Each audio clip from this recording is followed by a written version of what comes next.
नमस्कार. गेल्या वर्षी जानेवारीमध्ये असंच एक गेट टुगेदर म्हणा, गॅदरिंग म्हणा, स्नेहसंमेलन म्हणा, असं व्हायचं होतं. आणि ही 87-88ची बॅच माझ्या घरी मला बोलवायला आली. खरं म्हणजे त्यांना मी कोणालाही पूर्वी पाहिलेलं नव्हतं.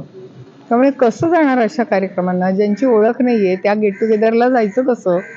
माझी तब्येतही बरी नव्हती आणि तरीसुद्धा त्यांनी माझ्याशी जी जवळीक निर्माण केली होती, त्यामुळे मी आले. पण मी काही शेवटपर्यंत थांबू शकले नाही.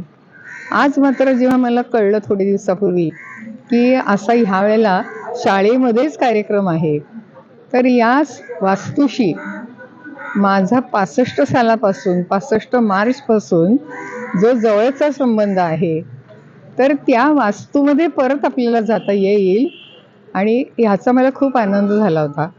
आणि परवा परत घरी बोलवायला आले लोक आणि मला म्हणाले, तुम्ही इथे वर्गात शिकवायचं आहे आम्हाला. किती आनंद झाला असेल. एका शिक्षिकेला कोणीतरी विद्यार्थी सांगतोय की तुम्ही आमचा वर्ग घ्या. खूप आनंद झाला.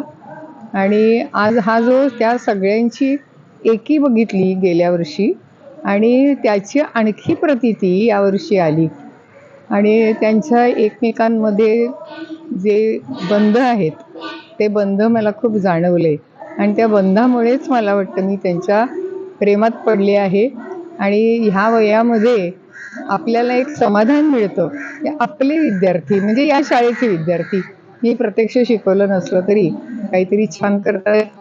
आणि ही आता असं लक्षात येते की ही वास्तू आता नाहीशी होणार आहे, म्हणजे इमारत जाणार आहे.